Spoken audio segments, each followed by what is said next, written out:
All right, so our son is turning 4 this summer, and in his 4 years of life, he has lived in 5 different places for at least a month, and 3 of those places he's lived in for at least a year. So we've moved a lot in the last few years, and in kind of our quest to figure out what is the best place to raise our family and to do the things that we want to do, that has meant kind of trialing and erroring a lot of different options. And so we went from living in kind of very more of an urban suburban area to really living out deep in the country and in a very rural area to living where we live now, which is kind of a rural suburban area, we like to call it. So we are going to talk all about our experiences, the pros and cons, and hopefully give you some helpful information to help you if you are looking to figure out where might be the best place to raise your family. Yeah, so to give you a little bit more of the backstory of kind of our journey and all the places that we've lived. So we started off living in the suburbs. We had 1/3 of an acre, very typical suburban home and lot, but we were kind of living more like we were in the country or homesteading. We had a lot going on. We were always like pushing the boundaries of what you could do or what was normal in the suburbs. It wasn't normal what we were doing. Yeah, we had gardens and chickens and bees and fruit trees and did a lot of different things that kind of stood out, especially like when we moved the garden to the front yard and tilled up our whole front yard, and there was like 11-foot tall corn growing in our front yard, and everyone knew us as like the weird farmer people down the street. So we were always pushing the limits, and all the while we're kind of trying to figure out like, is this the right fit for us, this place, or are we really supposed to be as a family in kind of more of a rural type area, and I think over time it became more and more apparent that probably yes, that was going to be a better fit, especially when the city showed up and gave us some sort of a citation for having a rooster, and we quickly started looking for bigger properties after that and seeing what else was out there. But yeah, so we eventually then moved from the suburbs where we were at to a very rural place. It was like 4 hours away. It was small town America at its finest, a town of like 411 people. Everyone knew everyone, sort of situation, and we lived there for about a year. And then we ultimately moved back closer to kind of the area that we grew up in, closer to family, and it was it's kind of more of a middle ground. We're definitely in a rural area. We live on a 5-acre small farm or homestead property, but it's very much still surrounded by development and more like suburban type areas. We're on the very outskirts of the suburbs, but with still a lot of the character traits of a more rural area. So yeah. So I guess to start, kind of maybe one of the more obvious things to think about is your proximity, right, to different things. So when we lived in the suburbs, we were close to everything. We had shopping and groceries and church and schools and parks and anything you want, we could get there within 5 minutes. We could walk to a lot of these places. We could ride our bike to a lot of places. It was super nice. Like, we loved a lot of those aspects about where we lived and being able to hop on our bikes and get to like the downtown of our town. There was actually like a bike path connecting a lot of different areas that we can just ride our bike almost everywhere, which was great. We loved it. There was a lot of nice things, and we grew used to that a lot. So then when we moved to a very rural area, we were about 45 minutes to an hour from the closest grocery store, shopping, really all that major stuff. We had to drive to the nearest town, which is about 45 minutes to an hour away. And so that was a big shift. We did have a few little things in our tiny town. We had a little local library, a pool, and some grocery stores, but they wouldn't really want to go there.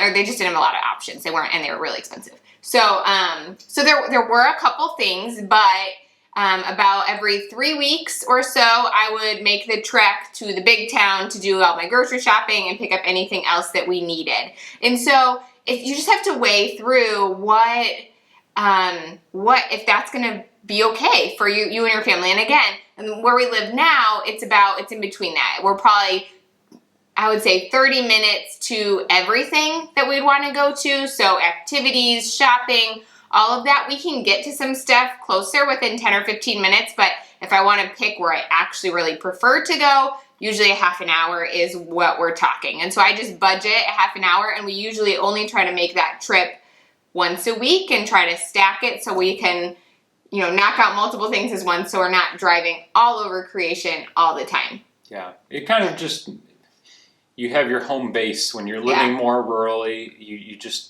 you're going to be at home more often. You can drive somewhere every day, but that's going to take up so much time. Yeah, so honestly, when the pandemic happened and we were living in a more rural area, I really hardly noticed. Our life did not look different. It did not really affect us. And we have younger kids. We homeschool. So again, it's it just depends on where you live and what is important to you. Yeah. I think another big kind of difference between some of these different areas we've experienced a big difference in is community. And so when we were in the suburbs, like I said before, we kind of just stood out. We had this different set of values that we were trying to live by that just wasn't the same set of values that a lot of people that choose to live in the suburbs are living by. And so we were into homesteading and growing our own food, and we knew we wanted to homeschool our children, and we wanted to support other local food growers and producers. And so these were sort of the values that our life was being shaped around. But we found that in the suburbs in small ways and in small pockets, but that wasn't really the shared set of values that we found and experienced when we were living in the suburbs. And so we had friends and we had some community, but it wasn't around those shared values. And then when we moved out to the country, which I guess we're not really in the country now, but we're in a more rural area, we have kind of had the opposite experience where we've met a lot of really like-minded people, a lot of people that have made that same decision for their family to move out of kind of this more suburban area to be in kind of a place where there's a lot of local food growers and people kind of living off, more land where they can grow their own food, raise animals, and just produce things on their own. And so we've found a lot of more shared kind of community and people in our life, which has been a really great experience for us. Yeah, I would say maybe we know less people, like the quantity of acquaintances and even friends that we are able to have in a more rural area is less, but I think it's the depth of those relationships and friendships is much deeper here than where we were before because of those shared values and those things that we can relate with each other on, and that's been really refreshing and really, really nice for us. Yeah, definitely. And it was kind of interesting, like when we were living in the really rural small town America place, it was sort of like a different that was a different experience in itself too, with some of those values, because there was definitely a framework for farming, but it was like very large scale industrial farming, and there wasn't as much community or people that we found that kind of were trying to produce a lot of food on their own and more kind of a local focus and things like that. Living a homestead kind of style lifestyle. We didn't find that as much in the very rural area as much as we have here in kind of this middle ground area where it seems like that's a really common shared value. Yeah. So piggybacking maybe off of more of our first topic of kind of proximity to get to places, another thing we've had to think through is kind of what we're going to be involved in and activities. And so when you live in the suburbs, kind of with like shopping and groceries and all of these things, there's just a lot more options and choices, and usually maybe higher quality options and choices than you're going to find in a more rural area where there might be one option of a thing and you don't know how good or not good it might be. And so I'm talking about things like like churches, hobbies and activities, different things you want, even schools potentially, different things that you want to be a part in. It's kind of going to be dependent on where you are and what might be available in your area. And so there's been some things about that have been challenging for us to kind of just accept, like, okay, like this is what this is going to look like where we live. Like, this is the best option where we are. And so instead of seeing that as a bad thing, it's kind of like we just need to accept that and get used to that. And so like swim school for our kids was a good example, where like there was 10 options where we lived before, like really great high quality immersion options. Yeah, and now there's like one, and we checked it out and weren't super excited about it. Yeah, but I want my kids to learn how to swim, so we're going with it. Yeah, so yeah, just little things like that where it's like you kind of just have to pick and choose your battles, and there's just not going to be as much available for you.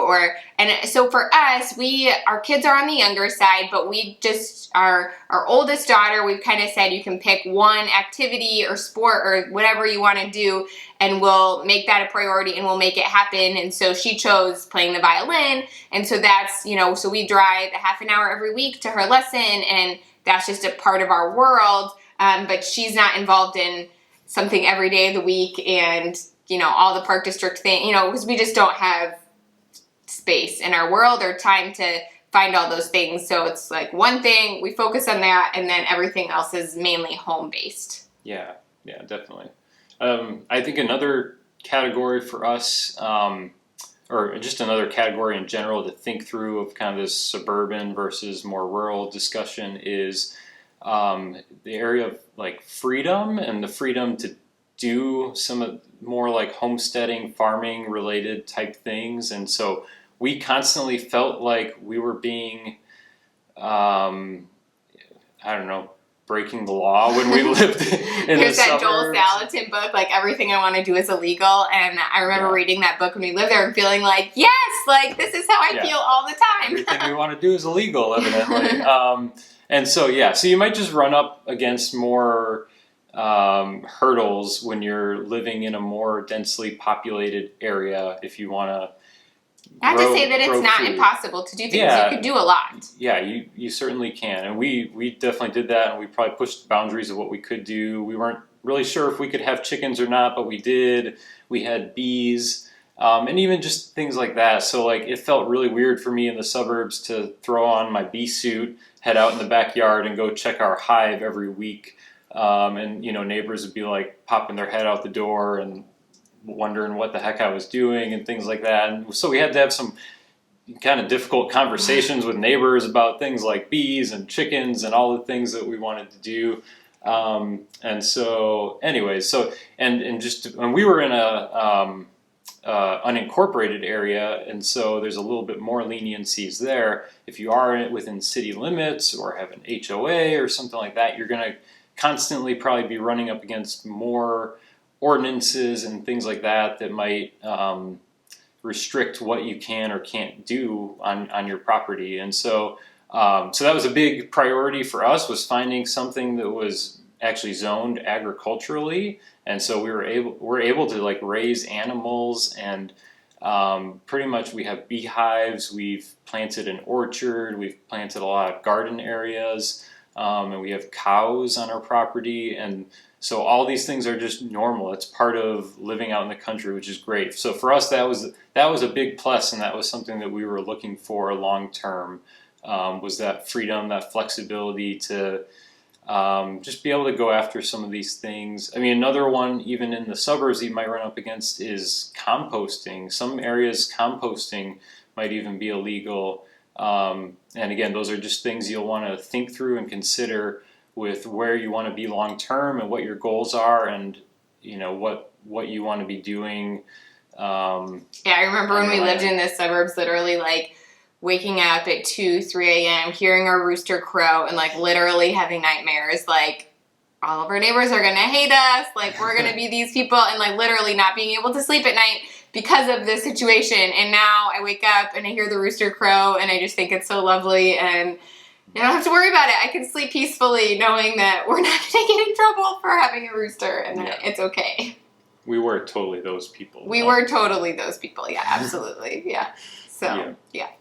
Another thing is time. And so I feel like this can often be one of those, the grass is always greener on the other side of the fence sort of situations. But so when you live in the suburbs, I remember dreaming of the rural, having more land, having more space, and just dreaming of this slow and simple life. And we're going to be able to just, go for walks and enjoy the lovely sights and scenes of the country and all those things. And we do enjoy those things, but life does not feel slow. Like, time did not slow down when we moved out here. It feels just as full as ever. I think it's just a difference of what your time is being put towards. So when we lived in the suburbs, it felt like we were go, go, go. We were going to the library for this, and we were popping into this for that, and stopping at the store for this, and we were kind of more, our lifestyle was more on the go, versus here, most days we're just home, but there's plenty to do that makes our life feel very full. And so whether it's tackling a project, or cheese needs to be made, or we're doing something out in the garden, or we're having septic issues, or an animal got out, or what, there's plenty. The to-do list is always long, and there's always lots to do. And so life doesn't feel like it goes at a different pace. It's just what time is being put towards that is different. And so for us, like, these are the things that we want to be putting time towards. And so while it feels full, it's a good full. Like, these are things that we are excited about investing in. We're excited about investing in as a family and teaching our kids and having them be a part of it as well. But it kind of depends on what you want to fill your time. If fixing fences and chasing animals doesn't excite you, then, that'll be good to know. Gotta pick and choose. Yeah. Yeah. Although when we lived like really out in the rural area, time was a little slower there in some ways. So we had these neighbors that lived behind us, Doris and Laverna, and they were like the greatest old ladies ever. And they were next door neighbors to each other, and they just would like sit out in their front porch every day and like watch our kids play in the backyard, and get our kids little hats and bring us banana bread and things like that. And so there's some, like, if you really live out in the country, I think there is some element of life being slower paced. One of the differences in our situation, so we lived in the suburbs, and then we actually when we lived in a very rural area, we lived in town. Mm-hmm. So we didn't actually farm. When we were there, we worked on a farm, and so Jim would go to the farm most every day, and we actually had a cow at that farm. So we were doing a lot of those things, but it wasn't on our property. So we lived in town. So our day-to-day actually did feel a little more slower because we didn't have all the same homestead farming responsibilities that we do now when we have 5 acres. So it was very much that kind of slow down, small town, slower day to day. We hung out with Doris and Laverna. Yeah, we went and visited with them most every day and had front porch chats, and it was lovely. So it's just which sort of leads into the next consideration, which is like, so I think we had this idea when we lived in the suburbs. I think we thought, because we had never lived in a rural type area or setting before, we thought that meant... We both grew up in the suburbs, if we haven't made that clear. Like, we're both suburban kids. So we've always had people and neighbors and development, everything kind of close by and around us. But we just, I guess in some ways we thought that meant like a life of seclusion. You live out in the country and there's no one around you. And like, I was really scared of like, oh no, like, what if an emergency happens and Jim's not home and it's me and the kids, and who am I going to call if I need someone right away? Because when we lived in the suburbs, it was like we had neighbors and we had people really close by that I could always call at the drop of a hat, and that I know I could drop a kid off or do whatever I need to do. And what am I going to do if we're really out in the sticks and there's no one nearby? And like, what do I do? And so that just really hasn't been our experience. And maybe because we're not really that could be your experience. Like, if there's just no one within like a mile of you or something like that. But we have neighbors. They're not like immediately next door, but they're around and we see them, and people stop by our house occasionally. Mm-hmm. Usually, unfortunately, it's when one of our animals got loose, or their animal got loose. Some animal is loose somewhere. That's usually when we interact with our neighbors. But we do have neighbors that we've gotten to know really well, and we go over to their house and they come over here. We have people in the local community that we know and can reach out to. And so obviously, like if you move to a new place and you just don't know anybody to start, you're not going to start there. But we've gotten to know people, and we have some neighbors and different people around, and it's not like this total seclusion thing where we're living and there's like, we don't, see anybody all day long or something like that. Yeah, it totally does not feel like that at all. Like there's people stopping by and you're interacting with neighbors regularly. Yeah, totally. So, so hopefully this discussion has kind of been helpful for you if you are considering what's the right next step for you, or where's the right place to live for you and for your family long term.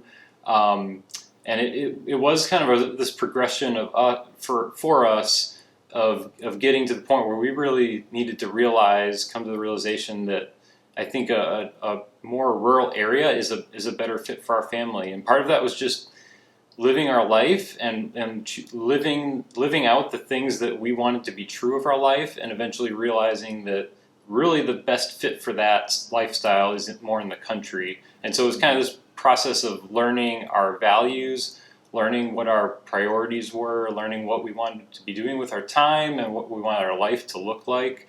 And now we have a milking cow, and we love it, and it's the best thing ever. But at the time when we were living in the suburbs, the thought of living where we are now felt like way out there, like rural. We really didn't know anything about this area, and it felt like that is very far out, like that is very rural. And then we decided to live like crazy in the country. So then the thought of coming back and living in this rural suburban area just felt like, oh, like that's like the suburbs pretty much. Like that's not rural at all. It's a perfect blend. It's a perfect blend, yeah. So anyway, so in some ways it's just a matter of perspective too, like that. And it might just take spending some time in some of these different areas, driving a little further out from where you're at now, and just getting a feel for those areas, because because in our experience, what seemed like this extremely rural out in the sticks area is now for us like the perfect middle ground, where it doesn't even feel that rural, but it's the perfect fit for us. So anyway, so we hope that this discussion has been helpful for you. And we actually made a separate video. So we ended up buying a 5-acre farm homestead property, and we absolutely love living on 5 acres. It's been like the perfect sweet spot for us. And we think there's a lot of cases to be made of why it's the perfect size for the beginning homesteader. So we made a separate video where we talk about that, why 5 acres is a really good size to consider if you're thinking about homesteading or farming on a small scale. So we're going to link up to that video next, and we'll see you in that one.